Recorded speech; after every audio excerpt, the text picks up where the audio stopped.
今日はお正月三が日の2日目ですね。念願のきりたんぽ、きりたんぽおいしい。美味しい。撮影していいっていうことなので撮影させていただきます。でここにね、もう泥が混じってますよね。これが手羽かけそばですね。風がめちゃめちゃ強いよな。雰囲気のあるとこでしたね。よくさ、青森フェリーターミナルに着いたんですけど、駐車場の雪かきがされてなくてじゃないじっとカメラ目線がすごい。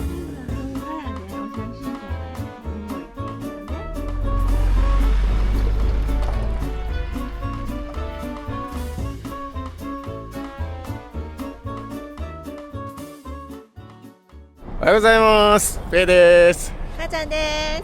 ご無沙汰しております。1ヶ月半ぶりのレギュラー配信です。2026年もどうぞよろしくお願いします。で、今私たちがいる場所は栃木県の上河内サービスエリアです。ここまで自宅から680キロぐらい、10時間ほどかけて走ってきました。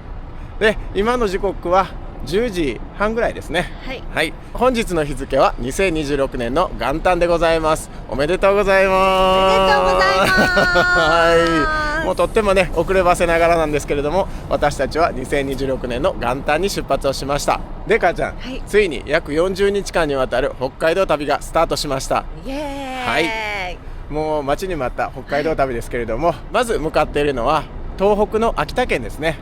以前に秋田県に行った時に家内がきりたんぽを食べて、それがもう美味しい美味しいとずっと言っていて、で次に秋田県に行ける機会があったらぜひねまたきりたんぽを食べようと思って、で今回まず北海道に行く前に秋田県に向かって北上しています。でその後秋田県を3日間ぐらいをかけて回って、青森のフェリーターミナルからフェリーに乗って函館港を目指すっていう感じになります。なので北海道上陸は今日が元旦なんですけれども、6日後になりますね。1月6日にフェリーに乗って6日の日に函館から北海道上陸っていうことになっています。あくまで予定ですけれども、で今回の旅はですね、真冬の北海道旅、真冬のね東北も含めて真冬のねかなり寒い地域を40日間、40日約ですけどね40日間、少しね短くなるかもしれないんですけども、もうリミットは42時間取っていますので、できるだけいっぱいいっぱいまで楽しみたいなと思っています。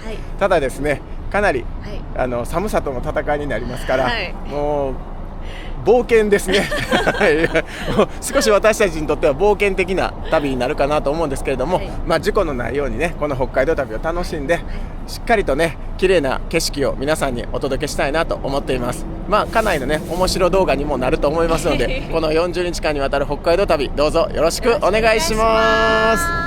じゃあご飯食べてきます。じゃあ寝る準備しましょうか。で結局ですね、那須高原まで来ちゃったんですね。先のところは駐車場がね傾斜してて、でちょっとやっぱり寝にくいかなと思ったんで、ここはねフラットですかね。気温はねマイナス1度ぐらいみたいですね。で今回の北海道旅の荷物なんですけど、これがすごいやん。わっさーめっちゃ多い。めっちゃ。どうやって寝るのこれ。ほんともう全部荷物、全部布団みたいな。今回はねちょっと今めっちゃガッサなってるんですけど、ポータブルね3台持ってるんですけど、3台ともね持ってきました。ここに2台あって、テーブルのね下にも1台置いてます。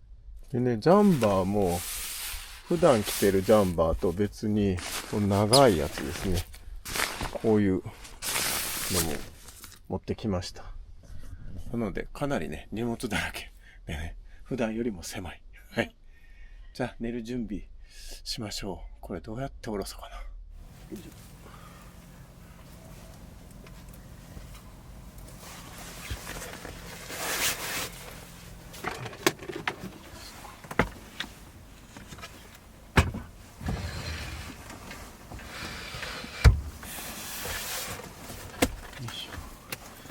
なんかでも久しぶりか、車中泊みたいな。しばらく忙しくて行かれへんかったもんね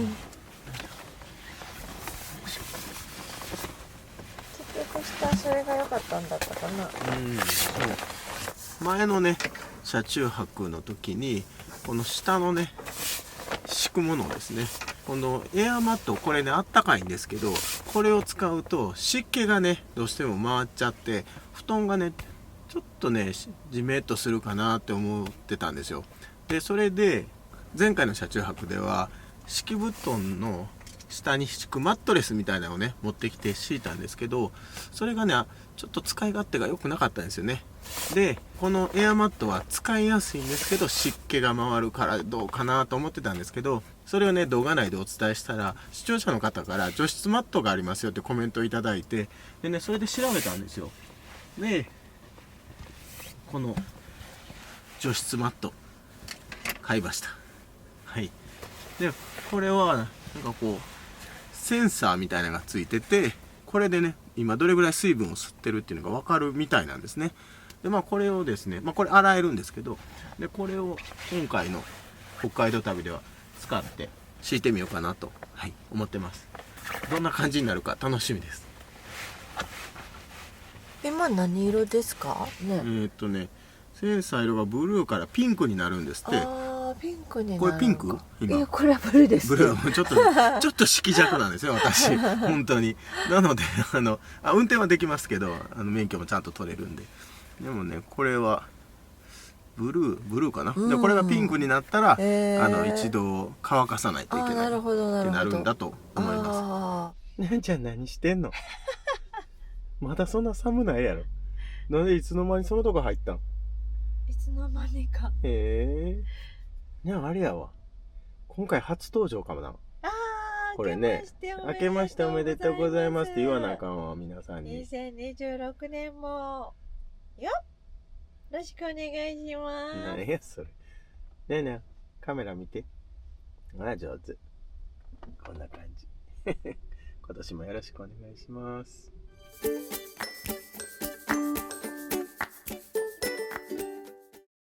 ただいまの時刻は1時4分ですね。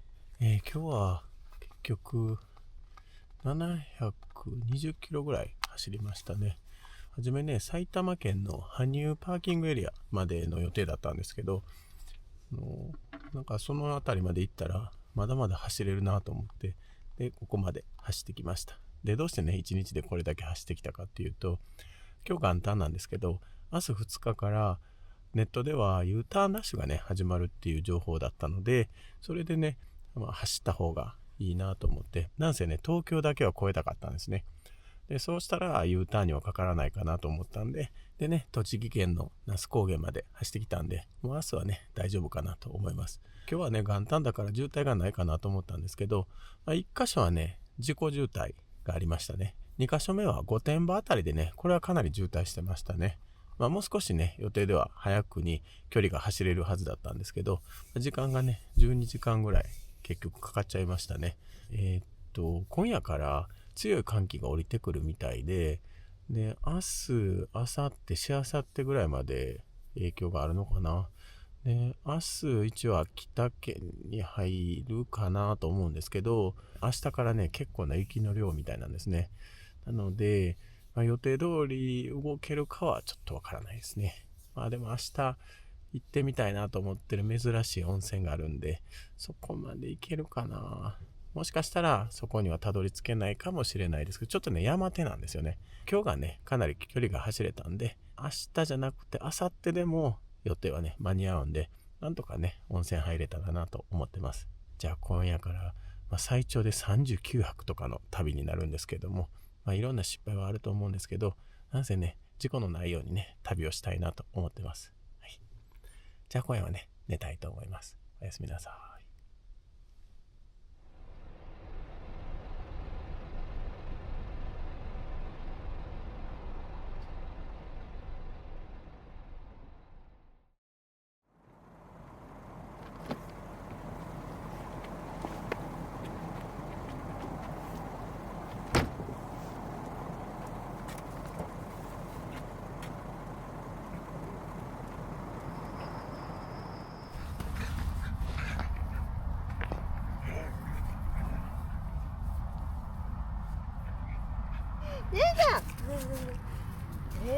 やった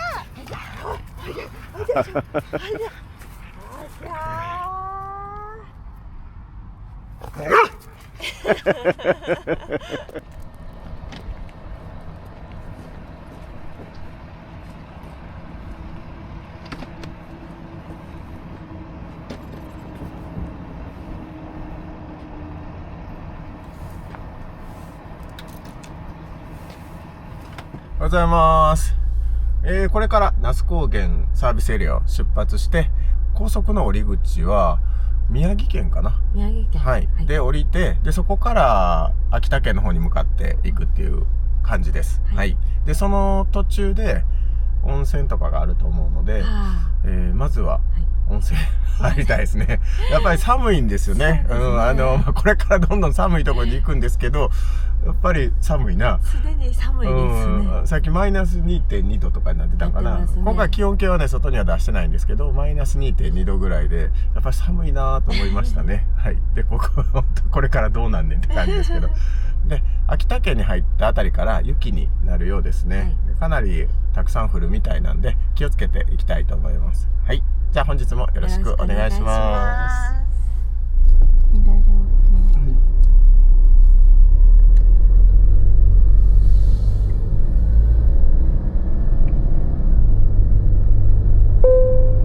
実際の道路標識を確認し、逆走にご注意ください。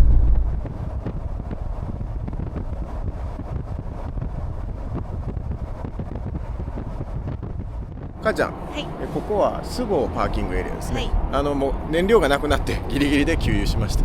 で、さっきね、仙台の視聴者さんのお蕎麦屋さんに行けるかなと思って、お電話してみたんですけど、出られなかったですね。やっぱりお正月なんでお休みだったのかもしれないですね。まあ、仙台を過ぎるのは本当は夜ぐらいかなと思ってたんですけど、昨日かなり走れて、でちょうどね空いてる時間かなと思ってお電話させていただいたんですけど残念です。はい、また次回ね東北の方に来る時に寄らせていただきたいと思います。はい、では少しね休憩しましょう。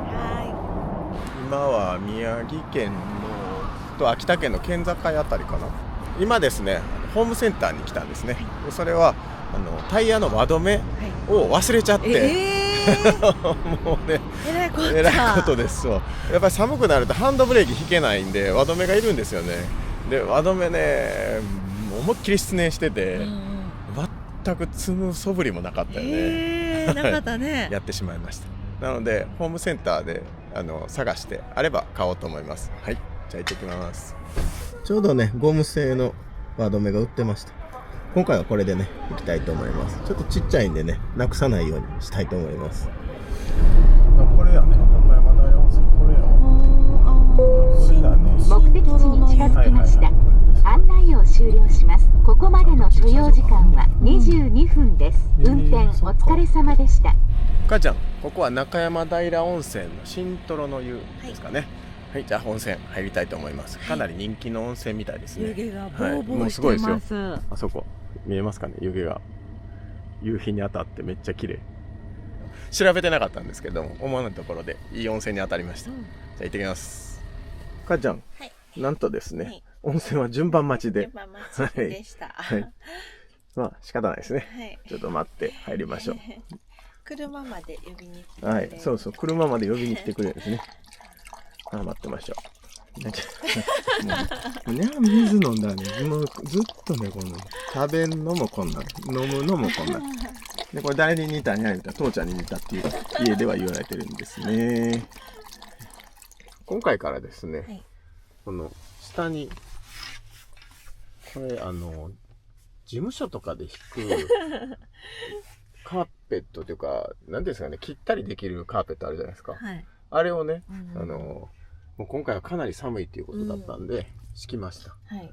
でまあそっちはね、玄関マットみたいなものを引いてます。はい、クッションがあって。で、これでね、ちょっとやっぱりマシですね、足がね。全然違います。先シーズンもね、ここで靴がくっついてたんですよ、こうって。靴がくっついてた。いちいち拾わんでいいね。なんか多いですね。さっきもなんか言いましたよね。そこのそばに蕎麦屋があるはずや言うてな。言ってはりましたな。拾わんでいいです。もうそういうつもりで、あなたみたいにそういうつもりで言ってるんじゃないんですよ。今の拾い方もなんか、いやらしい。で、ですね、まあこれをですね、今回試したくって敷いてきました。まあ今のところはね、敷いてよかったなっていう快適ですね。感じですけど、まあこれがこの先どうなるか。水分とかがついちゃって、凍っちゃったらずっとびちゃびちゃみたいなことにならないかが、はい、心配してます。はい。滑るね。はい、はい、ありがとうございます。すごいな。500円ですね、大人。2枚ですね。安い。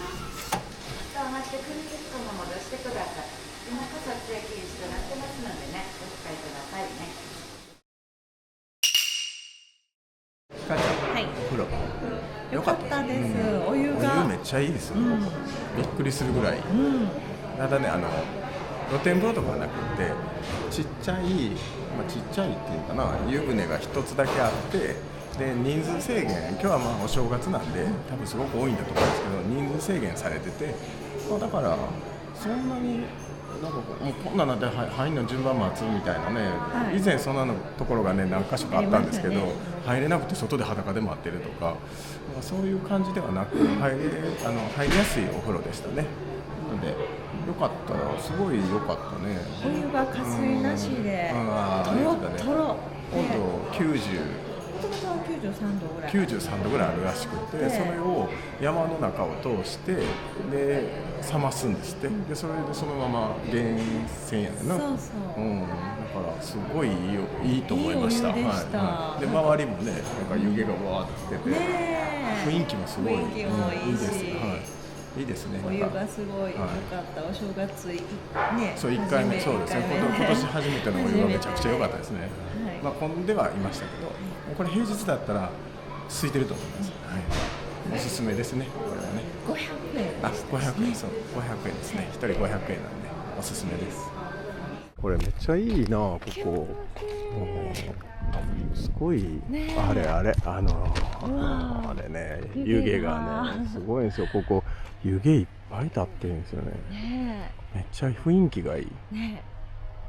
公衆浴場って書いてあるね、漢字で。ちょっとあれもまたいい感じ。いいです。ここからですね、秋田県の道の駅まで走ろうと思います。で、峠とかを越えることになるんかな。ちょっとね、気をつけていこうと思います。はい。で、あとはもうこの辺りから熊のねことは気にかけておかないといけないなと思ってます。じゃあ出発します。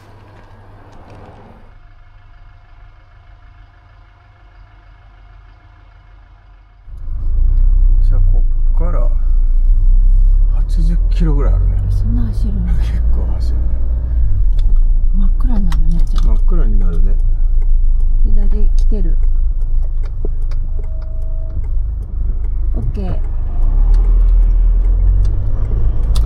いいお湯でした。新トロの湯良かったです。源泉かけ流し。本当に良かった。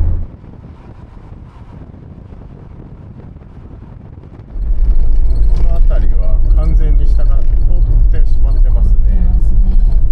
これは結構滑りますね。気をつけていきます。これ入るかな。これっぽいね。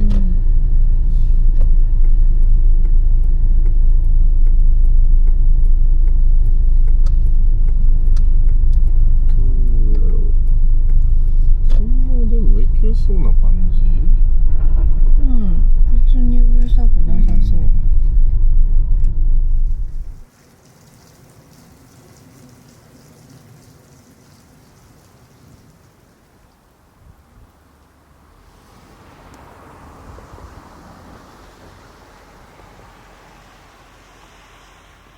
今回はね、荷物が多いんで、ご飯食べたりするときは、こっちに居住スペースに置いてる荷物を運転席の方にね、こうやって置いて、で、居住スペースを空けるようにしてます。やっぱり、普段よりもね、3倍ぐらい多いかな、荷物。多いですね。布団とか衣類とか、ジャンバーがあるんで。そうね。普段だったらね、4泊とか1週間ぐらいだったらこんなことしないんですけど、今回はね、ぱり40日近くあるんで、ちょっと荷物がね、やっぱ多いですね。よいしょ。シェードするのも一苦労です。外のね、気温計とかマイナス3ぐらいだったんで、まあ、これからまだまだ冷えますかね、今夜は。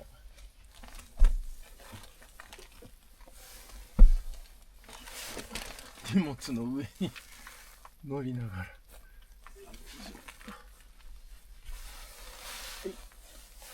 できました。お疲れ様です。母ちゃん、はい、今日はお正月三が日の2日目ですね。で、なんちゃんはまた例のごとく獅子舞をつけてもらってます。めっちゃ固まってる。で、食卓にはおせちが並んでます。わあ、これがにゃんのおせちです。で、これがまだです。にゃんまだです。まだみんな一緒でしょ。はい、まだ。はい。すごいね。おー、出た。エビカツの子。うわ、贅沢。にゃんまだです。まだみんな一緒でしょ。はい。で、タイもあります。タイも焼いてもらいました。これはね、お家で焼いてもらいました。で、それを持ってきて、さっき少し温めたもの。はい、じゃあ、いただきましょうか。はい。はい、じゃあいただきます。はい。私もみんな無事で健康で一年過ごせますように。あ、そう、やってなかったっけ？はい。じゃあ今年もね、みんな元気にね、すーちゃんも元気にね、みんな一緒にいっぱい旅ができますように、元気でね。元気何回も言わんでいいね。元気。はい、じゃあいただきましょう。はい、いただきます。食べたい人。はーい、もうめっちゃ食べた。まだです。よし。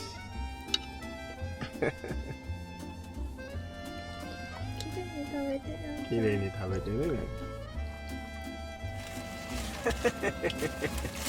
かわいいや。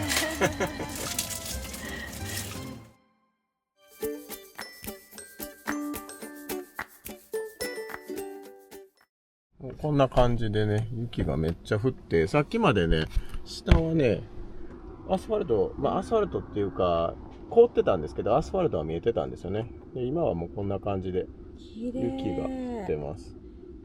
にゃんちゃん、綺麗だね。にゃんの吐く息がすごいな。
母ちゃん、コーヒー入りました。お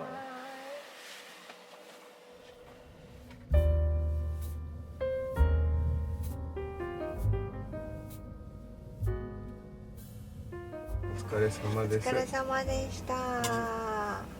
いや、母ちゃんハッピーバースデーやって。あれ？ハッピーバースデーって今日じゃないよね。あ、このケーキの期限。ケーキ作ったから。ケーキ作ったやからね。あ、そうかそうか。ねじゃ歌って、なんじゃ歌って。ハッピーバースデートゥーミー。トゥー母ちゃん。ハッピーバースデートゥー母ちゃん。母ちゃん。あにゃ。ハッピーバースデーディア母ちゃん。ハッピーバースデートゥーミー。せーの。何やそれ。僕やったね。こっち行かへん、こっち行って。こっち。はい、そうそう。はい、上手。はい。まあもうちょっと先ですけどね。あと2日先ですね。はい。あ、コーヒーいただきましょう。はい、いただきます。お付き合いが付き合いからなんでそんなタイミングよく飲むね。付き合い一気に全部飲むね。一気飲みやねいつも。昭和か。ただいまの時刻は9時18分ですね。まあいい時間ですね。まだゆっくりできますね。外気温なんですけどもマイナス 2.7 度に上がりました。で、今ですね雪がかなりもう降ってきているようですね。家内がですねあさって誕生日で、自分でねケーキを作って自分でハッピーバースデートゥーミーみたいな歌ってましたけどね、はい、まああさってですね家内の誕生日はもういただいたんでねこの辺ので終わっちゃったんで、はい、まあ中でいいで笑ってごまかしとる、まあこういうのがね若い時から本当この人変わらないんですよね。チューでええでとかハグとかもうやたら接近プレイが多いっていうで寒かったらな、相撲しようとかなそうまあそういうのもありますね。寒いって言ったら相撲取ろとかまあ昭和ですよ。昭和の親子みたいな感じですよ。父親が相撲取ろっていうそういう感じで接近してきますからで凪もすぐ一気飲みする昭和の香り満載やそうでさっきねトイレ行ったんですよ。でトイレ行ったら入り口がちょっと分かりにくかったんですね。この道の駅のトイレの入り口が分かりにくくてで、まあ自分は奥側に入り口があるだろうっていうのは思ってたんですね。その理由は除雪がちゃんとされてたんですね。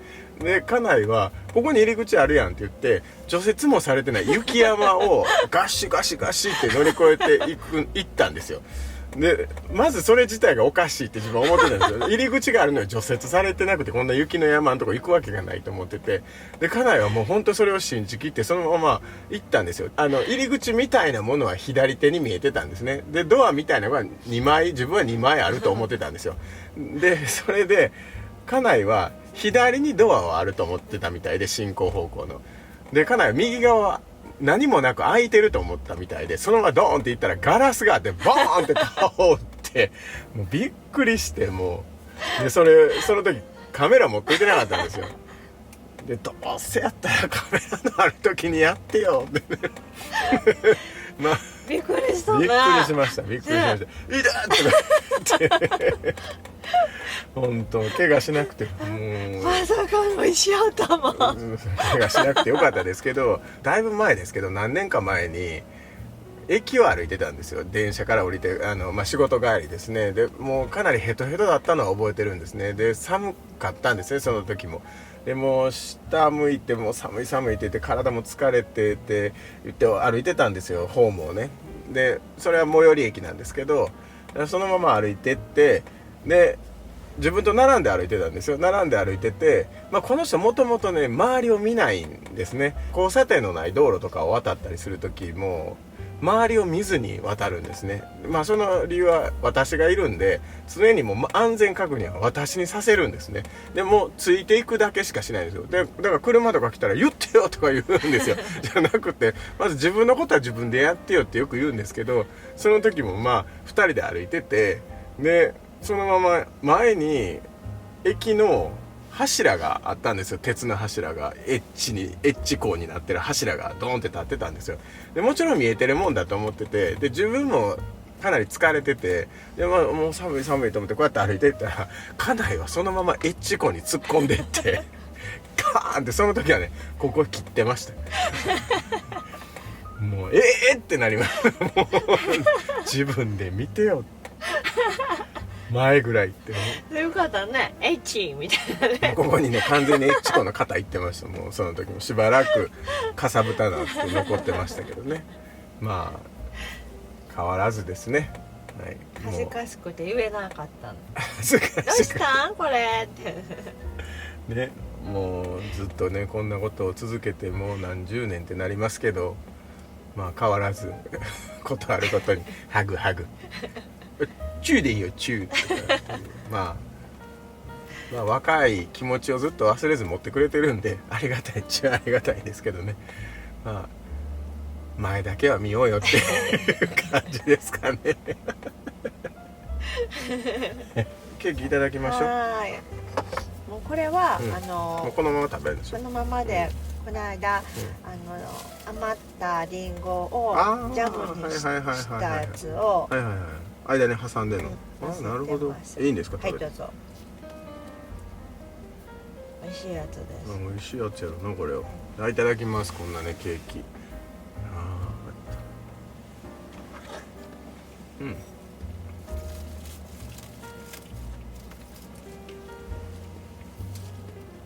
気軽に。うん、美味しい。甘さいいね。美味しいわ、ほんまに。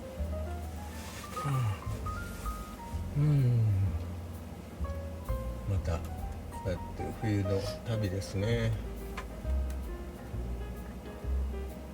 なんでこんな冬の旅好きなんやろな。めっちゃ綺麗やと思うねんな。まあ非日常、雪っていうのがそうやな。もう本当にこの雪が降ってる景色が美しいよな。あんた口切ってない？それこれはね、じゃあこれは切れてる？ここ唇これ乾燥じゃなくてさっきのぶつかったの口切ってるやん。大丈夫？乾燥じゃなくて多分違うと思う。なんか新しい血が出てるので固まってる感があるからここにこっち後でちょっと見てみましょう。でここに一本ひげがめっちゃ伸びてんでまたナマズみたいな。これね、抜いても抜いても生えてくんねやろ。生えてくんね。一本だけ。一本だけな、ずっとやなそれ。なんでか知んないけど、だんだん太なってきてるずぶとうなってきてそれは性格もともとや。似てきとんな、似てきとんな。おいちょっとずぶとならなあかんわ。先生やみたいなことばっかり言うとったらあかんわ。まあしっかりせない。どこでも寝れんで、羨ましい。じゃあ今日も一日お疲れ様でした。ありがとうございました。お疲れ様でした。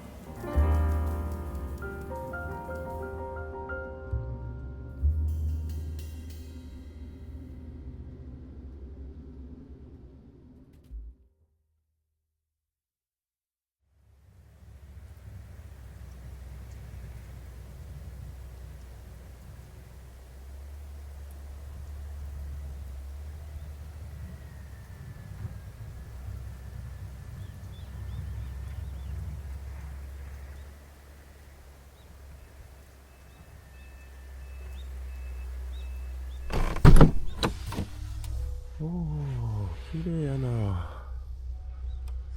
シーズン以来ですね。こういうお綺麗やな、やっぱり雪が。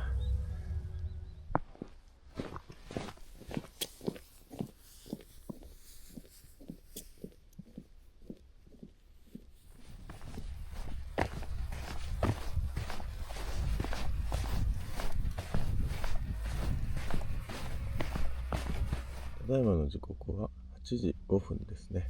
外気温はマイナス 2.2 度ですね。で昨日で一番下がったのが、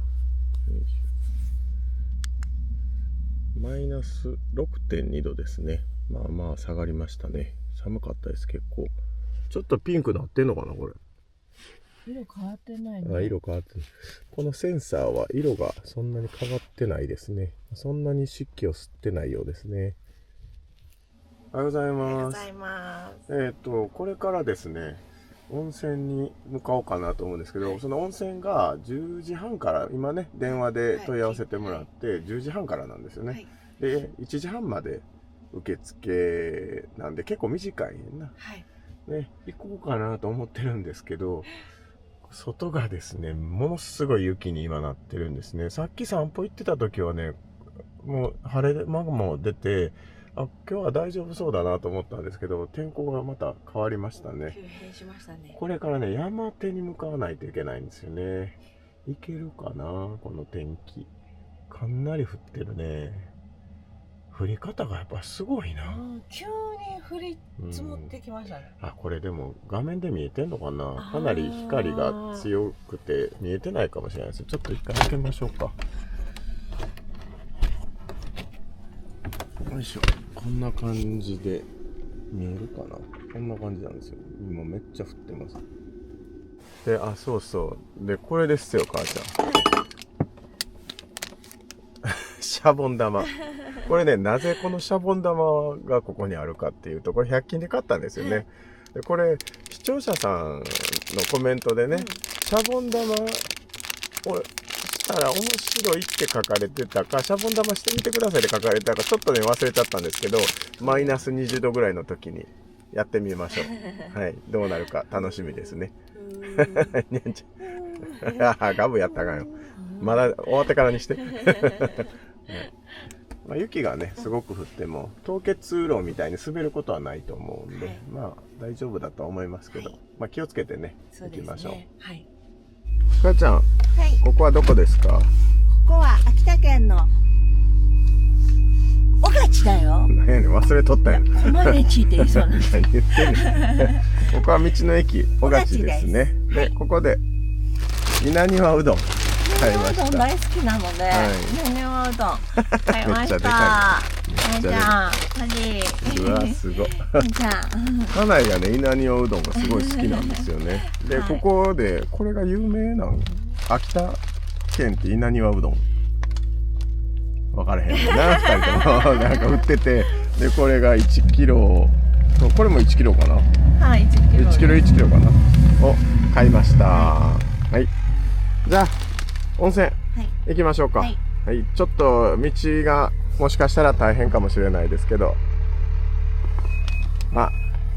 とりあえず行ってみましょう。はい。ゆっくり安全に行きましょう。みんなで元気に、はい、上手。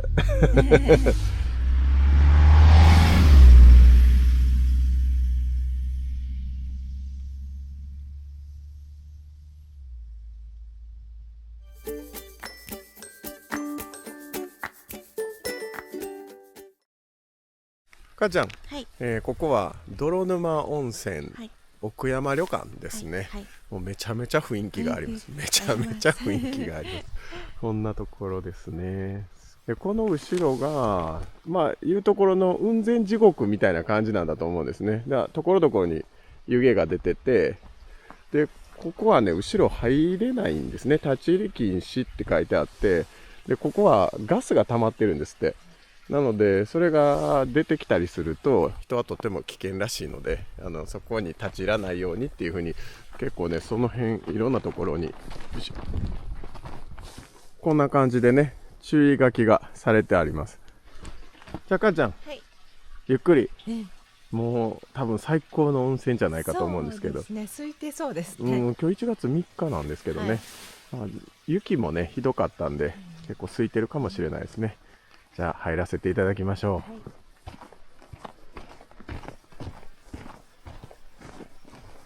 う。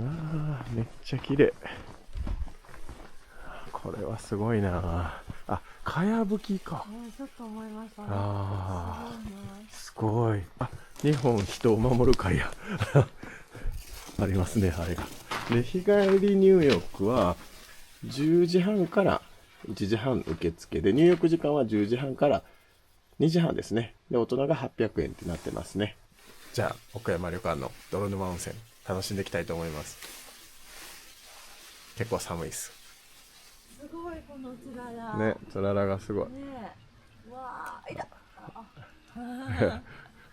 はい、また刺さりますよ。はい。血出る。はい、小さい。あれこっちじゃないのね。そっちでしょ、そこでしょ。もうガラスにガーンみたいなやめてくださいね。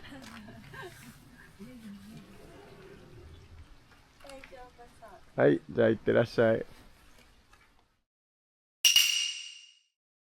今お風呂入らせていただいたんですけども、めちゃくちゃ良かったんで、旅館の方にお伺いして、この温泉のね、湯船を撮影できないかっていうふうにね、お伺いしたら、大丈夫ですっていうことなので、撮らせていただきます。じゃあ、ご紹介しますね。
今奥山旅館を出発しました。もう温泉めちゃめちゃ良かったです。めちゃめちゃ良かったですね。めちゃめちゃ良かったです。もう本当びっくりしました。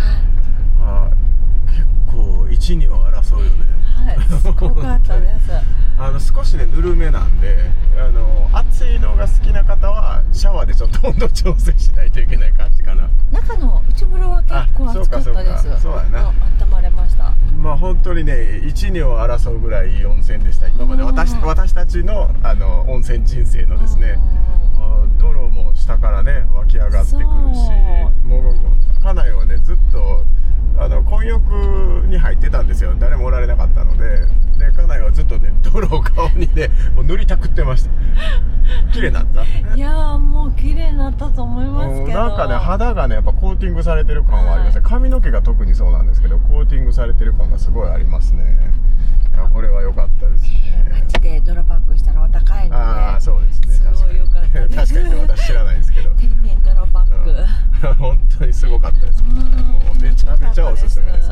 じゃあここからですね、道の駅うごっていうところに行って、お蕎麦を食べたいなと思います。何かそこにはね名物のお蕎麦があるみたいなので、はい、そこでお蕎麦を食べて、でその後私たちが行ったことのない秋田県の日本海側、海沿いですね、そっちに出ていこうかなと思っています。はい、じゃあ気をつけていきたいと思います。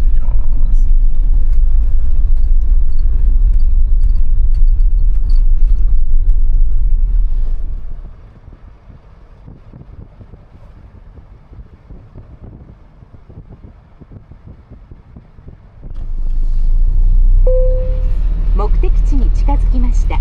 案内を終了します。ここまでの所要時間は21時間13分です。運転お疲れ様でした。時間切られてなくね。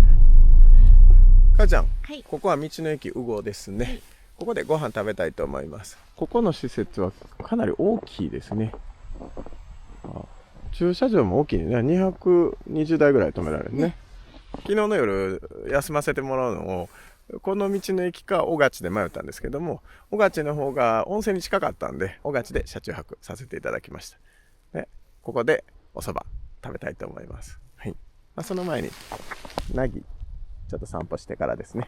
はい、じゃあ行きましょう。なかなかね冬場は走らせられるところないねんな。こうやって駐車場とかでぐるぐるぐるぐる走ってるんですまあ私たちの運動不足解消でもありますけど、これかな、これやな、多分冷やかけそば、これやと思う。じゃあかちゃん、おそば、冷やかけそば、これですね。これが冷やかけそばですね。お、冷た寒いんやけど、寒いですけど冷やかけそばにしました、これが名物だそうです。はい、じゃあいただきましょう。天ぷらもあります。イカ天にしました。イカとエビです。じゃあ冷やかけそばいただきます。この名物、あ、もう結構コシがしっかりしてるな。そばしっかりしてますね。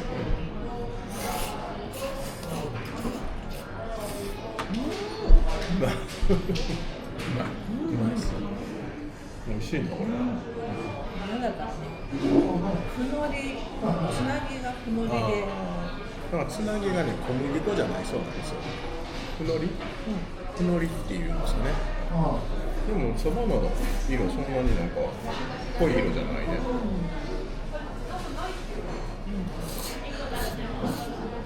天ぷらしっかりしてる。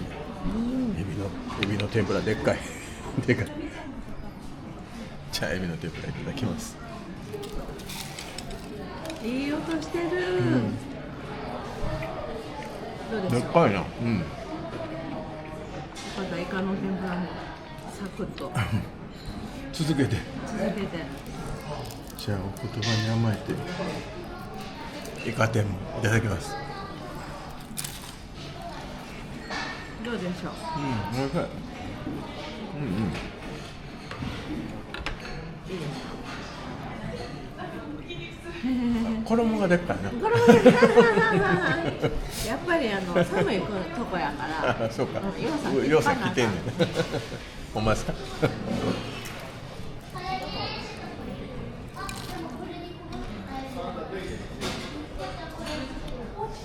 おいしい。前髪切りすぎたじゃん。上がったの。自分で切ったよ。母ちゃん。はい。これ袋に詰めて300円。はい、1袋これ300円だったんで、これ一生懸命入れて、これ入れて、これはこんな感じで手でこう押さえて、これでこんな感じですかね。これで OK だって。美味しかったですね。美味しかったです。めっちゃ美味しかった。美味しかったし、リンゴの詰め合わせちゃう。詰め放題。めっちゃ面白かったです。初売りだからとか言っておまけみたいなのでいっぱい入れてくれて。次は道の駅いわきですね。海沿いのところですね。秋田県の海沿いに行ったことがないので、これから海沿いを少しだけね回っていこうかなと。じゃあここから70キロぐらい。70キロもあるの。70キロぐらいですね。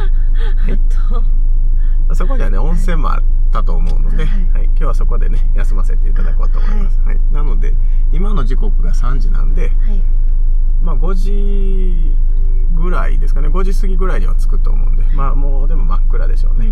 はい。じゃあ出発します。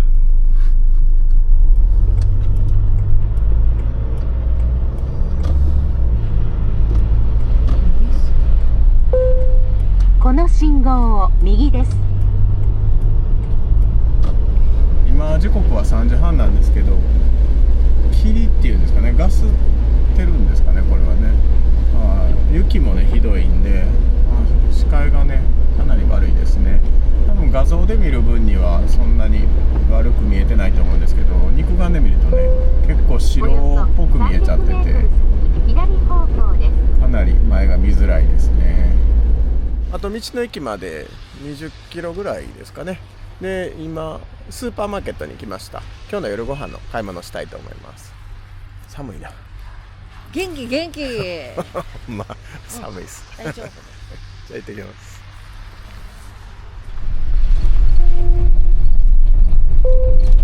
左です。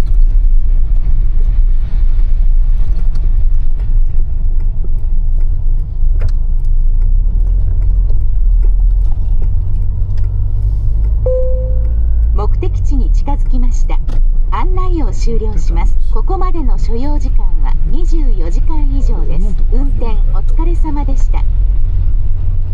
かんちゃん、はい、道の駅いわきに着きました、はい、でここはねお風呂があるんで、今からお風呂先に行きたいと思います。その後ご飯ですね。はい、でご飯は後で言いますけど、ほなさっき言うなんてきりたんぽ買いましたもう我慢できずに食べたすぎてもう明日ね、明日か明後日にはきりたんぽ道の駅数の絵ってちゃうわ、向こうから聞こえる？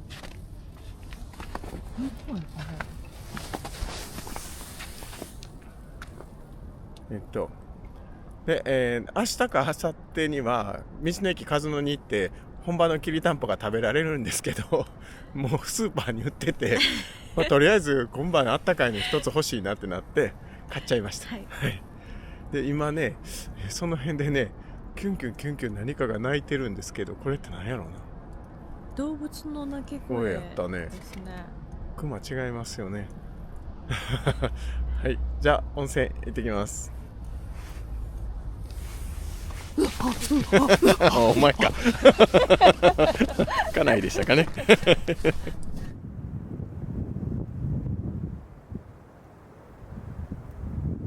きりたんぽどれ買ったやつ？きりたんぽはですね、これなんですけど、ちょっと今日はスーパーで買いました。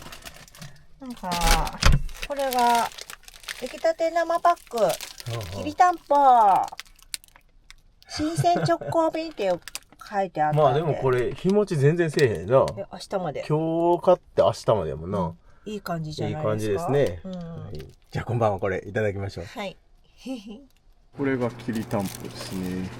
なんか触った感じはね、ちょっとこうゴムみたいな感じですね。これ母ちゃん、きりたんぽの出汁って全く分からへんねんな結局適当にいつもの鍋みたいにしてるだけでどんなんやったかな。だいぶもう記憶がないな。まあちょっと甘かったかな、やっぱり。まあこれはね、きりたんぽ入れるんですけど、いつもの鍋の出汁を作っただけでで鶏を多めにしてます。おお、もうこれぐらいでいいでしょうね、多分。ごめん、これじゃあお願いします。確かになんか崩れてきそうな感じで。そうやな、もうあんまりグツグツせん方がいいね。じゃあいただきましょう。はい。まあ鶏の出汁もね、なんか出てていい感じで美味しいんじゃないですかね、これ。食べてみましょう。はい。はい、ありがとうございます。まあなんか出汁は美味しそうやけどね、これはこれで。はい、じゃあいただきましょう。いただきます。これきりたんぽきりたんぽどうかな。綺麗に写真をこれちょっとちくわに見える、まあこういうもんや言われたらこういうもんやけどな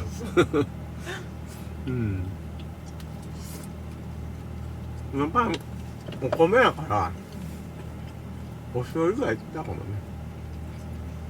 醤油とみりん、お醤油だけでもあるとちょっとまた違ったかもな。まあ美味しいけど別にこれは。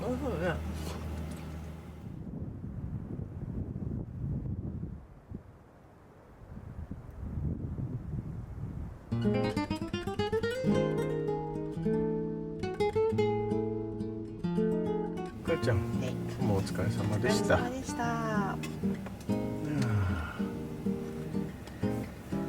今日はプラス気温だからね、ちょっとホッとするわ。暖かいです。暖かいね。暑いぐらい。まあでも雨がね、ちょっと面倒くさいから。このリンゴはね、詰め放題で300円で、何個詰めたかな、もうかなり詰めたよね。まあこれと、これなんですけど、袋から出ててもいいよって言ってね。そうですね。うん、でおまけって言ってね。持てたら大丈夫です。上にこうやって乗せてくれて店員の方がでそれでもう大丈夫もっと抵抗してとか言われて初売りだからって言ってねサービスしますって言ってやってくださいました300円でね嬉しすぎる。でこれがね美味しいんですよさっきから食べてるんですけどそう美味しくってなんとねこのお尻まで全部赤いの取ってって言ってねで店員さんの人にお兄さんって言われてでそれでもう一回やろうかなもう一回やろうかなもうなんかねやっぱりこれぐらいの年齢になって昔ね若い時にその時からすると今の私ぐらいの年齢の人たちがおっちゃんって呼ぶなとかっていう人とかいたんですよね。で自分は、そんなおっちゃんとかで別におっちゃんやねんかおっちゃんでいいやんって思ってたんですけど女性の方はねお姉さんって呼んでとかそういう方おられてなんかそれは納得できるんですけど男でねと思ってたんですよね。でも今のねそのぐらいの年齢になると気持ちはねやっぱお兄さんって言われたらちょっとホッとするんですよかったと思ってよかったってそうだ思ってはれへんのは分かってるんですけどなんかねホッとしますねまだでもあんまりおっちゃんって言われたことないかな基本でもお茶に向かっておっちゃんってあんまり言わないですよねそうですね確かにおっちゃんに向かっておっちゃんとは言わないですねそういうことです大体何歳と思うって聞かれたらちょっと若めに言うと思うみたいなそうですねそうですね別にそんなねどっちでもいいんですよ本当にどっちでもいいんですけどなんかお兄さんって言われたらホッとしますよねホッとするなんかホッとしますねなんかまだまだいけるとかそういうことじゃないんですけどなんかね奥底でホッとする自分がいるんですよ何やろね本当に大事でも、別におっちゃんでいいねおっちゃんでもいいんだけど、そう元気っていう気持ちは、大事なんかね自分の中でねいろいろ小競り合いがあるんですね真冬のね北海道旅の前に東北旅を挟んでて本当に良かったなと思います、もういきなりマイナス10度の世界からっていうと体が持たなかったかもしれないなと思ってでも昨日で、マイナス6点ちょっとぐらいまで行ってでその前から徐々にね那須高原で車中泊したのも、マイナス1度とかだったかなだから徐々に気温が下がったんで今日プラス気温で、3.4 度とか今あるんでだから今日はね相当やっぱ楽ですしでまた明日はマイナス4度ぐらいだと思うんでそこから青森行ってマイナス天気予報ですけどねマイナスそこも5度ぐらいだか4度か5度ぐらいだと思うんでそこから北海道に渡ったらやっぱり最低気温がマイナス10度近くが多くなってくるんですかねだからちょっとずつなんで心の準備もねいきなりキーンと寒いのはもうやっぱりちょっと辛かったかなと思うんで、この旅程で良かったなと秋田県も楽しんでますし楽しめてます、明日からねまた雪がね今日も雪結構降ったんですけど明後日かな明後日が雪がひどいんかなと思うんで、気をつけてね進んでいきたいと思います。じゃあ今夜はね、そろそろ寝ましょうか、パンも食べてねやっぱり食べるんかやっぱ食べる。じゃあ今日もお疲れ様でした。お疲れ様でした。今からねバンクベッドで寝ようと思ってるんですけど今日はねあられが降ってるんですね。なので結構ね屋根を叩こうとがしますね。風も強いですね。やっぱり海沿いなんで少しね荒れた夜って感じですね。じゃあ寝たいと思います。おやすみなさい。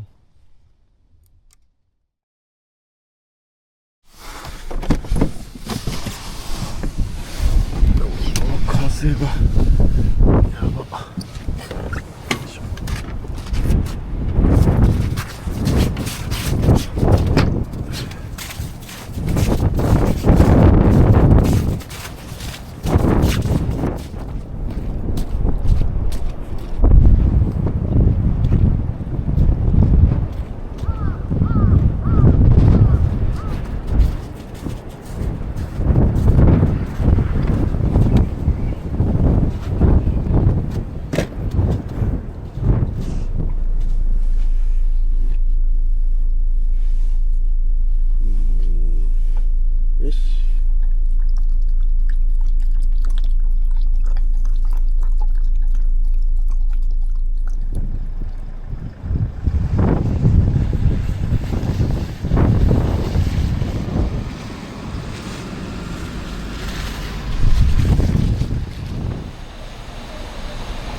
かちゃん、はい。秋田港、道の駅秋田港に着きました。はい。めちゃめちゃ寒い。めちゃめちゃ、もう風車がめっちゃ回ってるんですよ。おー、寒い。寒い。気温も結構低くなってきて寒いですね。じゃあここでね、ご飯できれば食べたいなと思います。はい、じゃあ行ってきます。行ってきます。こんなとこですね。すごい。登れるかな。寒いな。元気元気。あ、すごいな。元気。すごいな。結構上がるやん。かんちゃん、はい、上がってますよ。上がってます、上がってます。これ5階でいいんやな。5階が展望室になって100メーターで書いてましたね。あー、すごい。高いとこ苦手な人はこれちょっと酔うかもね。うん、そうだね。外全部見えるからね。他には数字ありますね。今60メーター、70メーター、100メーターですね。はい、着きました。耳キーンなっておー、すごい。母ちゃんの好きそうなラブシートみたいなのあるよ。じゃあ母ちゃん、はい、母ちゃん見えこれから秋田犬の里。鼻水垂れてる。大丈夫？にゃんが、何回も2回ぐらい垂れてる。ちょっと寒い。一歩前。じゃあ母ちゃん、はい、これからですね、はい、秋田犬の里っていうところに行ってみようかなと、はい、ボーダーコリーの里じゃないんですけど秋田犬の里っていうところに行ってみようかなと思ってます、はい、まあ、空いてる時間に間に合うかがちょっと微妙なんですけども、まあ、入れたらね入ってみたいなと思います。はい、じゃあここから100キロぐらいとはい行ってきます。母ちゃん、はい、ここは道の駅昭和ですね、はいはい、眠くなりました眠たいなんて。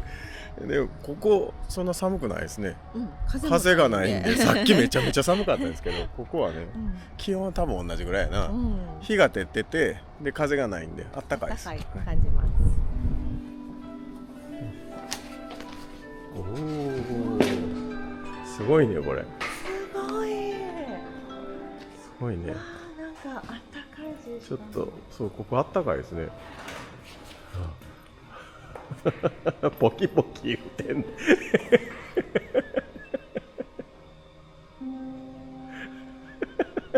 無理むっくり感がすごいな。ストレッチした方がいいねちょっとむっくり感がポキポキ言うてすごい綺麗な。あ、こっちから色が出てないな多分。ここから色出る。あ、これ出てるな色。よいしょ。あ、これはすごいいい色が出てますかね。全然通らない。恥ずかしい。人がいてた。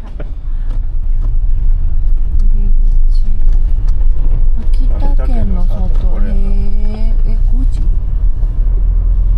まあギリギリ間に合う。あ、いや可愛い。目的地に近づきました。案内を終了します。ここまでの所要時間は5時間17分です。運転お疲れ様でした。母ちゃん、はい、秋田県の里着きました、はい、結構走りましたね。走りましたね。まあ走ったって言っても100キロぐらいなんですけどなんか山道だったんでちょっと長く感じましたね。まあ、こんなとこですね。秋田県ちゃんの写真がもう可愛いまあワンコ好きなんで行っていきたいと思います。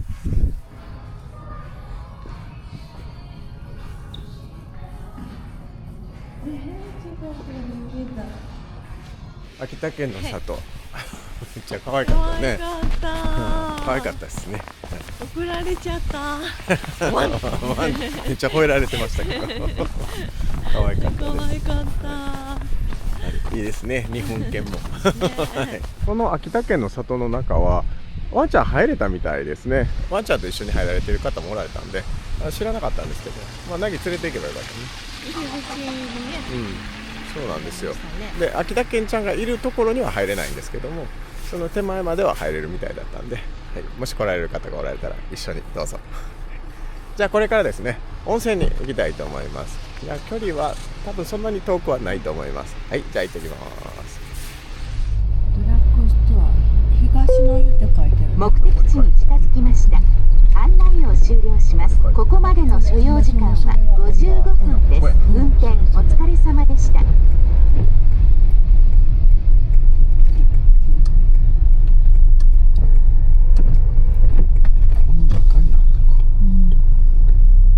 大館東大温泉か大館東大温泉の東の湯に着きました。でここでね温泉入りたいと思います。でこの温泉に入ったら道の駅へ移動して、で今日はねそこで休ませていただこうと思うんですけども、その道の駅へ行くのもおそらく30キロぐらいあるんですよね。なんか結構ね真ん中ぐらいにこの秋田県の里、秋田犬の里がちょうどね道の駅と道の駅の真ん中ぐらいなんですよね。なのでそこからまた温泉入って温まってから移動したいと思います。はい、いや雪はめっちゃ降ってます。多分もう今晩はこのままずっと明日まで降るんですよね、これって。そういう感じですね。なんか天気予報ではもう明日も一日雪みたいな風に言ってます。はい、めっちゃ降ってます。いや結構気温がねもう低くなってきましたね。寒い。夜になるとね。はい、寒いです。でも綺麗ですね。これね。はい、綺麗です。こんなところですね、温泉は。なかなかいい感じですね。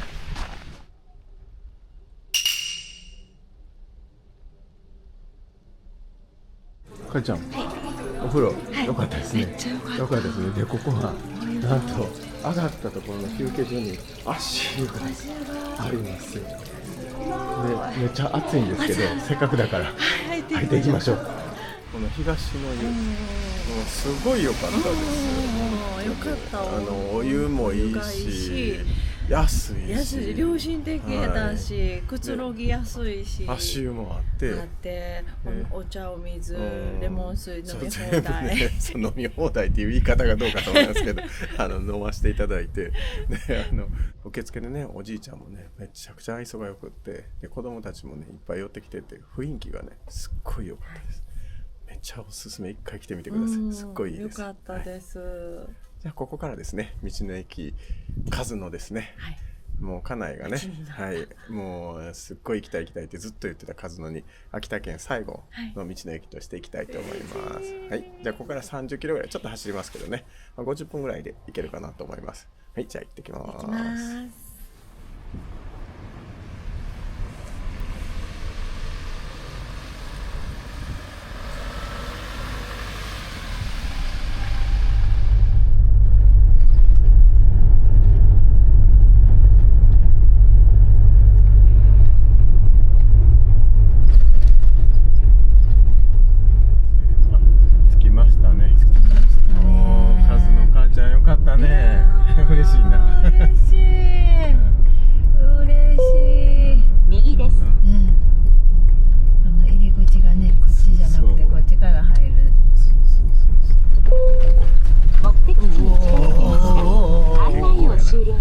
ここまでの所要時間は3時間3分です。運転お疲れ様でした。前は下行きましたね。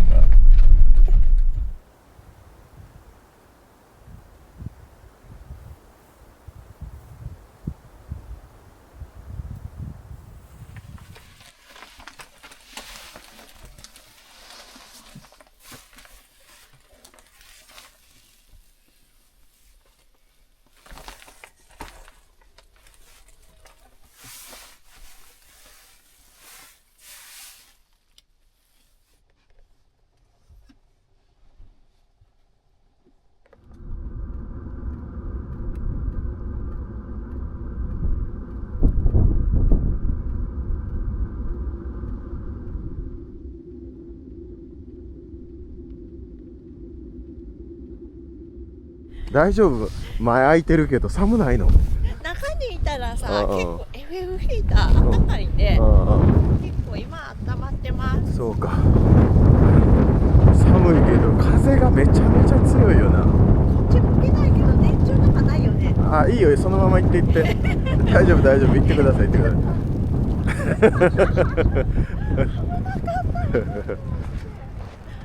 こっちですよ。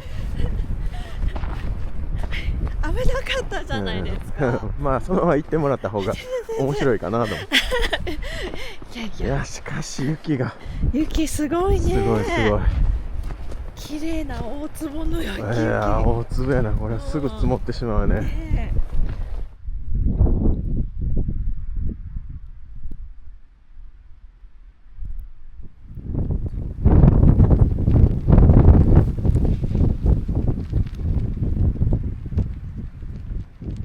今回はこの間に、ハンガーパイプっていうんですかね、これ、伸縮するパイプをつけました。でこれでジャンバーがね今回めっちゃ多いんで、こうやってかけて、で寝る時の邪魔にならないようにして、で私たち今ねもうこんなごっちゃりもう普段こんなんなんですよ。ごっちゃりしてますけど、普段私たちはこっちを使って撮影をしてるんで、こっち側裏側はこうやってかけたりとかして荷物がこっちに出ないようにしてます。ニャンは今こんな風に寝てますけどちょっと今これはねここに置かしてもらって、これは撮影機材が入ってるんですけどね。で家内はいつもこうやってテーブルはここに据えたままでベッド展開せずに、ここで布団をこう下の毛布2枚を敷き毛布っていうんですかね、これを2枚敷いて、で枕で毛布、これが真冬用の毛布と、その上にナッツとかも使ってるこれね毛布と、でその上にオレンジの寝袋を、母ちゃんはこれどうやって寝てるんですか？私はこれ寝袋中に入れて、これを中に入れて寝てるんですね。寝てます。でニャンはここに、ニャンはこの辺でね寝ます。そうですね。でこれでそんなに今のところは寒くないかな。全然寒くないです。寒くないですね。この寒かった足元とかにもこのジャンパーかけたりとかもするんで、そうですね。全然大丈夫です。でまだ上にねもう1枚かけられるように薄手の毛布もまだ持ってるんで、私の寝袋もあるんで、私寝袋があんまり得意じゃないというか、眠れないんで、それもね家内が使うことができますから、で寝るときはFF フィルター切ってるね。はい、寝るときは乾燥するので、ただこれがね切れるかな。今東北だから切って寝れるけど、最低気温がマイナス今のところ6度ぐらいまでは切って寝てますけどね。以前マイナス10度ぐらいの時も切って寝てましたね。これがマイナス20度とかになったらサブバッテリーの関係もありますよね。サブバッテリーがやっぱり冷えすぎて機能しなくなる場合がありますから、その辺の温度管理を気をつけながらですね、こんな感じで家内は寝ています。でこれは新しくつけました。これ便利です。これ便利やね。これねなんか白で100均ですけど500円で売ってたんですよ。でこれねこの辺の白とあんまりカラーがそんな違和感ないんで、もともとあったみたいに見えてます。そんな風に見えてないかな。私たちはそんな風に感じてます。じゃあ寝ましょうか。おやすみなさい。おやすみなさい。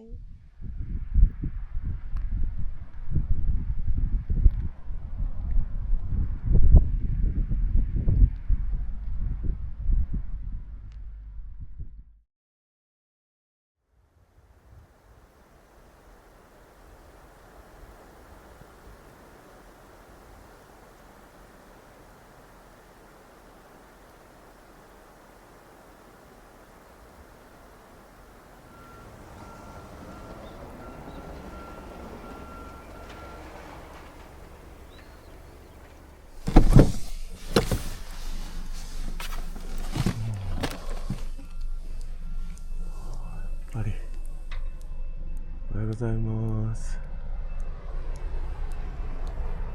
雪だいぶ積もりましたね。よいしょ。おはようございます。雪がねだいぶ積もりましたね。15センチぐらい積もったみたいですね。夜中は吹雪いててキャンピングカーも少し揺れたんですけど、でも今はねもう雪止んでますね。どんな感じかな。めっ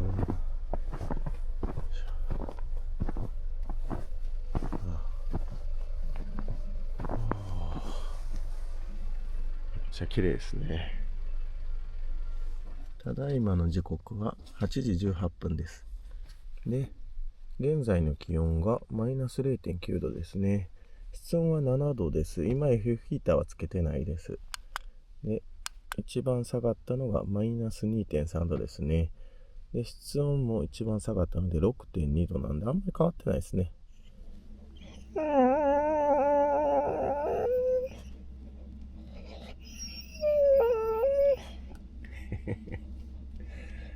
朝のナギのお歌の時間です。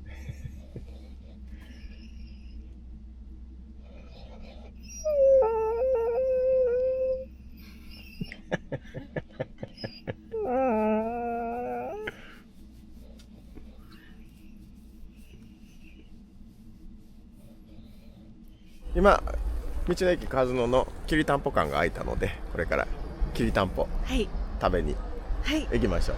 はい、もう待ちに待ったきりたんぽ。待ったです。もうね、今さっきねバスが入ってきたんですよ。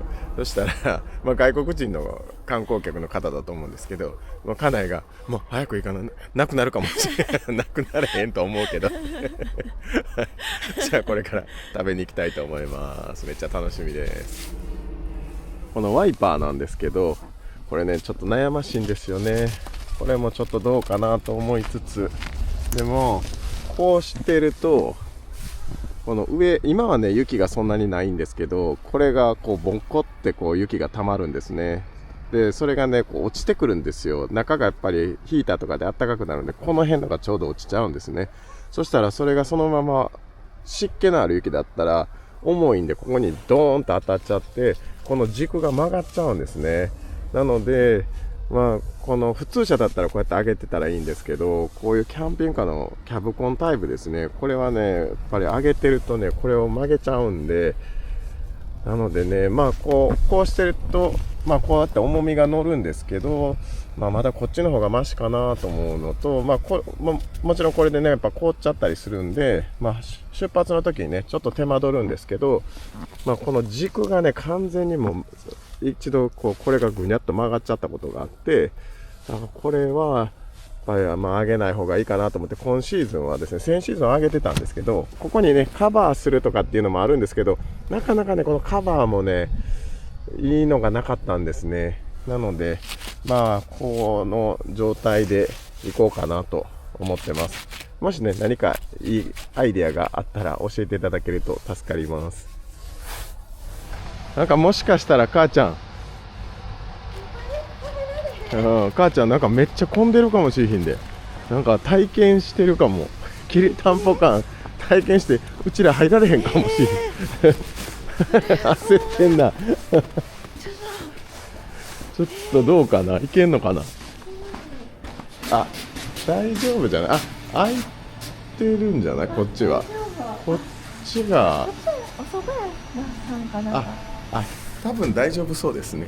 隣のお蕎麦屋さんかな。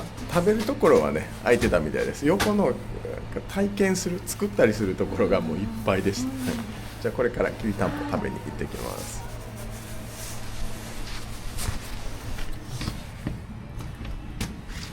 重たい。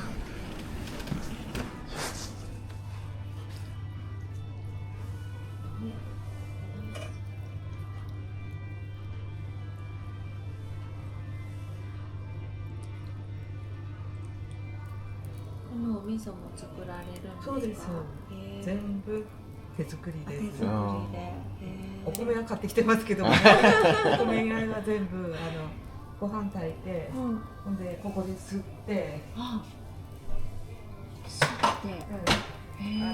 分目ぐらいにこう叩いて、ほんで持って今度商売ですのでおにぎりみたくして握って、それでここにここに串をこう刺して、そしてここで焼いて、それからこういう状態になってくるんです。一度焼いてあるんですね。そうです。かっちゃん、念願のきりたんぽ、くるみ味噌漬け、焼きですね。はい、どうぞ。いただきます。はい、どうぞどうぞ。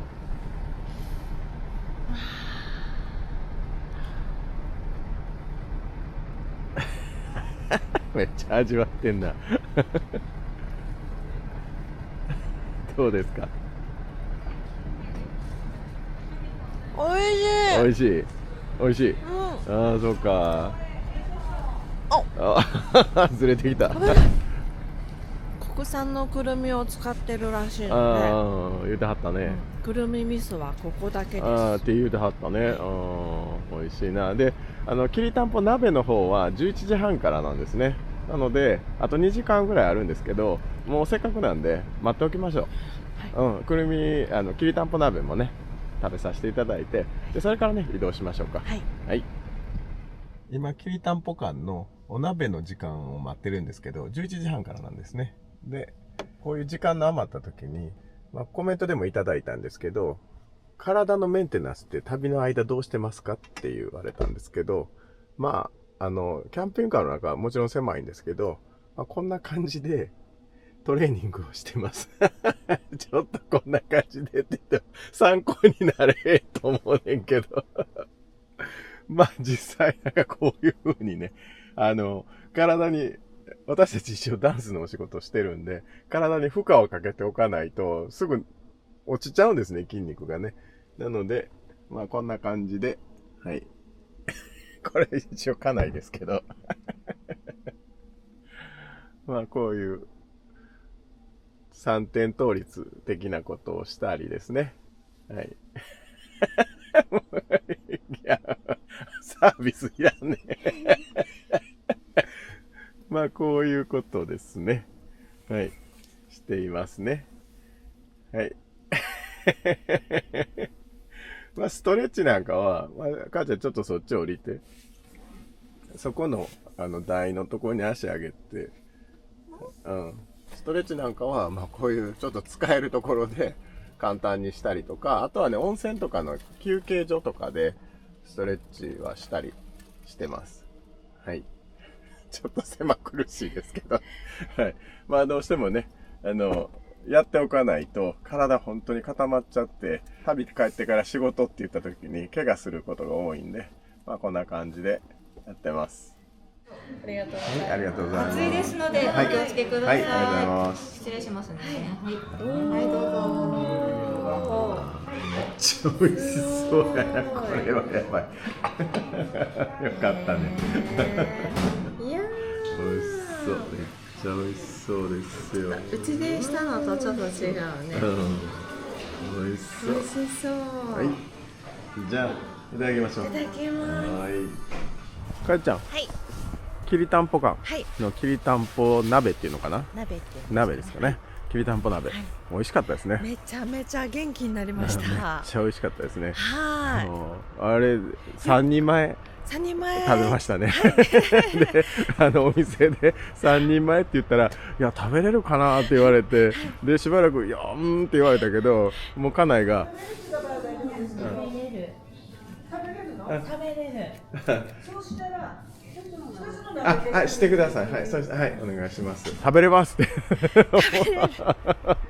もうそればっかり言って、で、3人前出してもらって、で、結局全部食べましたね、ちゃんと。もうお汁まで一滴残らずいただきました。美味しすぎて。美味しかったです。美味しかったです。もうぜひ秋田県に来られた際にはおすすめです。おすすめです。きりたんぽ館の鍋。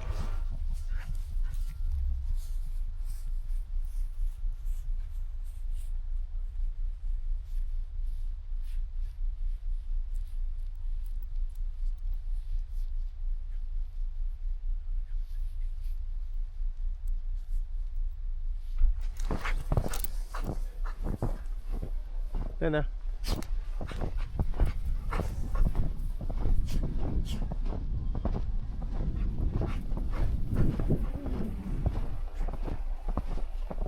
画伯、はい。これ第一作品ですね。はい、怖い。かわいい。なぜか顔がこっちで手が反対向いてるっていう。でまたね、なんかやたらね、やっぱり出るんですよね、画伯の作品は。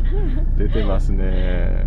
やっぱりノッペリよりは、はい、凹凸がある方がいいかなと思って。なるほど。はい、ナギの散歩から帰ってきたら、これができてました。はい。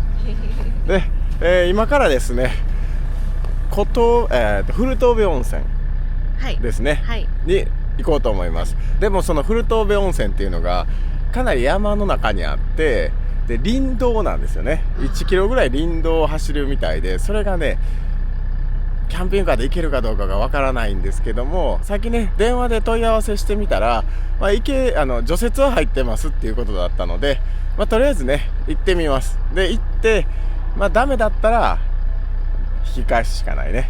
はい、最後の1キロぐらいの問題なんで、いけるかなと思ってます。あとね、脱出用具もね、いくつかあるんで、簡単なスタックぐらいだったら抜けるかなと思うんで、とりあえず行けるところまで行って、ダメだったら別の温泉に向かいたいなと思ってます。はい、じゃあ出発します。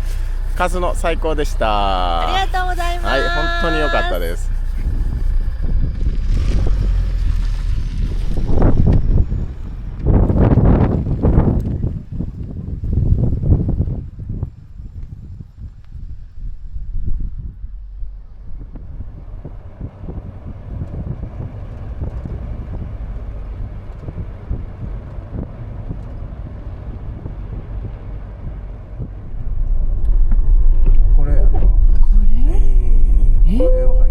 斜め右手前です。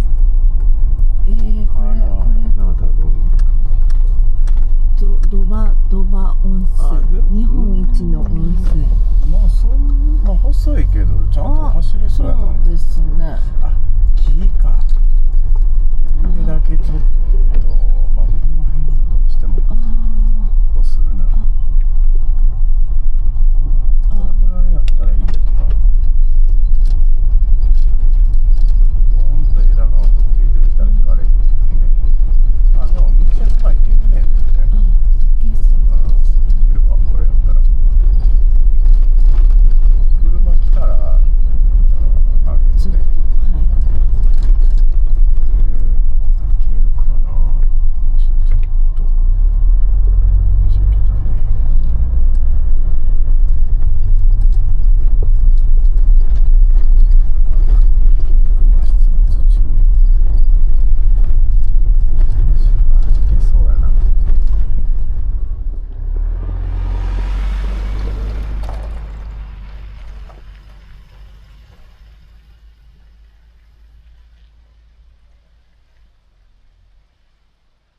今古峠温泉に着きました。で、ワンちゃん、ここにはね、ワンちゃん、ソラちゃんっていう女の子の柴犬ちゃんがいて、で今ナギとね少しわーわーわーわーっていう、多分本人たちは遊んでるんだと思うんですけど、かなり騒がしく、はい、させていただきました。はい、ソラちゃんずっと離れてるからね。はい。で、古峠温泉はこんな感じのところですね。もう本当に人っていう言葉がよく似合う温泉だと思います。じゃあ入りましょう。はい、はい、じゃあ行きましょう。猫ちゃんこんにちは。あにゃー。店長やね。店長。そっか。猫店長。名前なんていうの？みやちゃん。みやちゃんっていうの。あんた名前鮭でしょ？鮭ちゃんっていうんですね。そう、かわいい。で、これがトドネっていうステッカーですね、これは。ステッカー販売されてるんですね。T シャツとかフロンケとかいろいろ。わかりました。ここに T シャツもありますね。なんかこのお風呂は引き継がれたんですよね。なんかホームページで。父親です。社長。なるほどなるほど。なんか温泉最近結構私たち旅していろんなところ行くんですけど、ここも潰れちゃって、はい、そうですね。もうなんかいろんなとこ源泉の温度下がったりとか、はいはいはいはい。うち源泉そのまま出してるんですけど、量もすごいですね。変わらず、すごいですね。これは人ですよ本当に。よいしょ、階段がね急ですね。よいしょ、よし。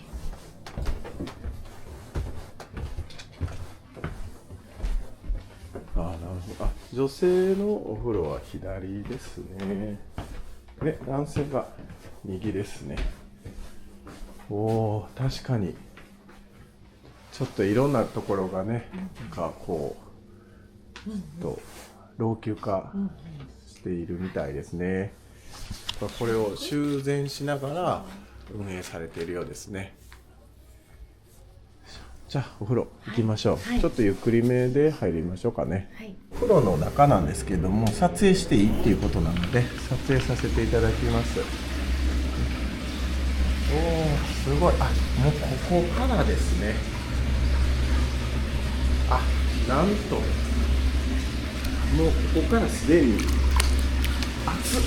結構熱いな。で、ここですね、ここで寝るんですね。このあったかいお湯が流れてるところで、ここで寝てこのお湯を楽しむことをとどねっていうみたいですね。すごいな。なのでこういう流れ的にはこう流れてきてこう落ちるように作られてるみたいですね。ちょうどいいお湯ですね。ちょっと熱めですかね。私たちが好きな感じですね。いい感じ。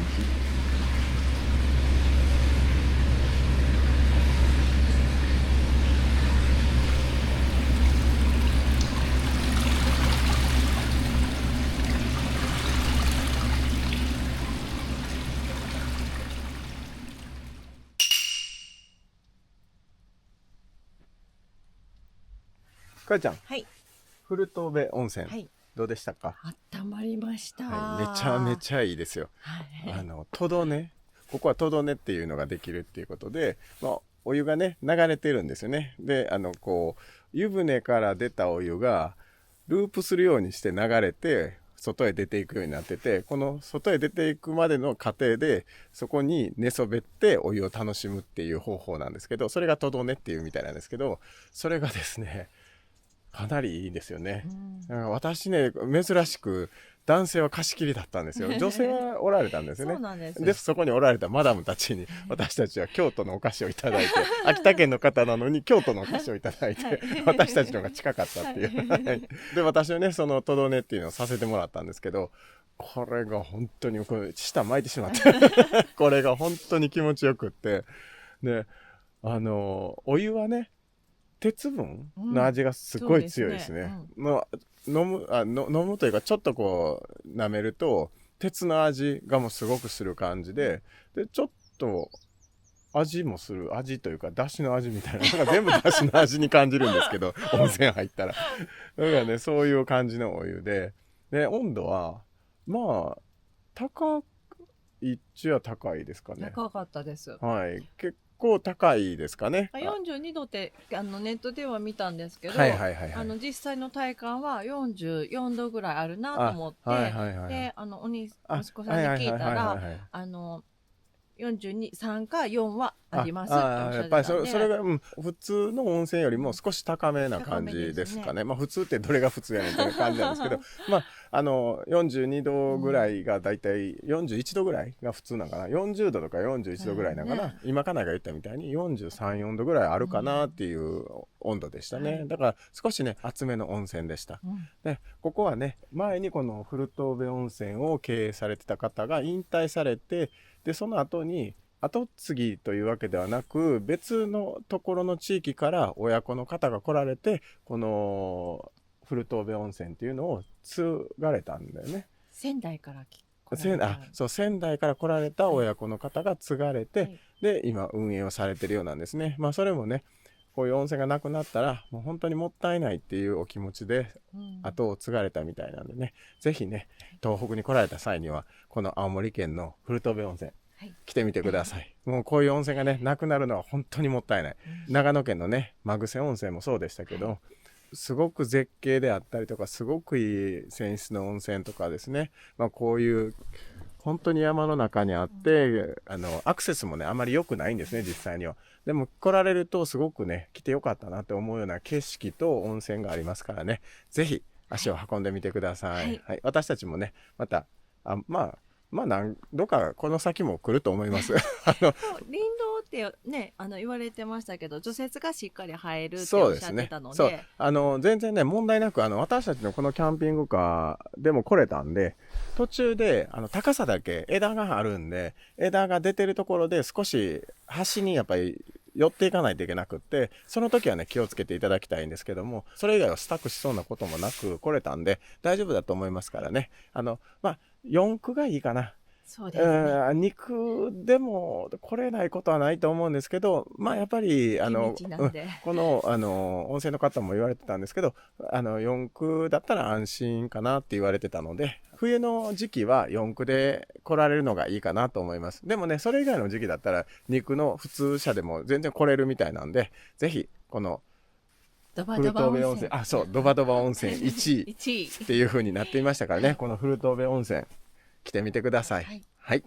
じゃあここからですね、青森フェリーターミナルに向かって、道にね、雪がかなりありますからね、ゆっくり進んでいきたいなと思ってます。はい、じゃあ出発します。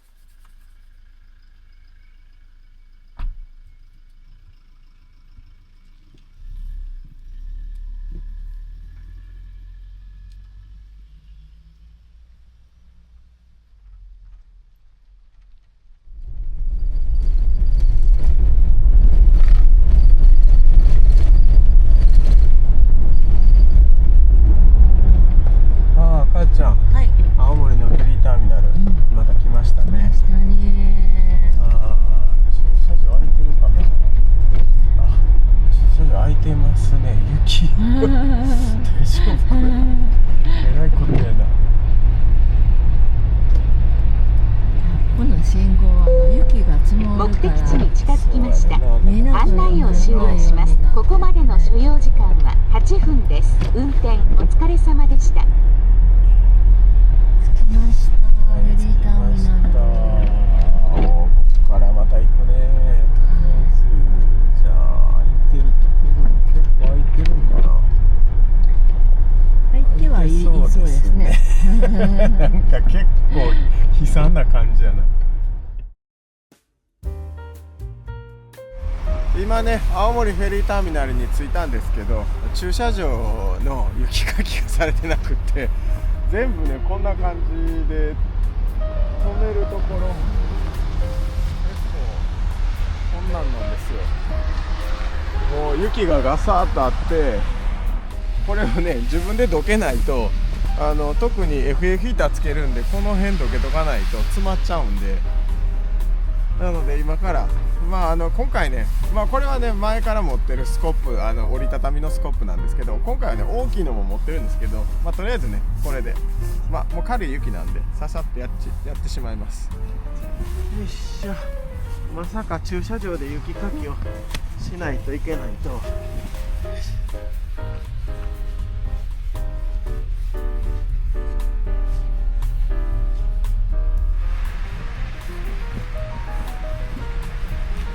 変わりましょうか。変わる。はい。よいしょ。じゃあお願いします。はい。なんで手袋しない？してるよ。いける。よいしょ。なんか知らんけど、お尻しか取れてないねんけど。そのさ、絶対な、雪国の人に言われて、それじゃ持ちませんよって。やり方？どうするかな。なんでいちいちさ、お尻向けようとする。そうや。それぐらいにしときゃ、あっちの車かけたらあかんで。そんな感じね。そんな感じやな。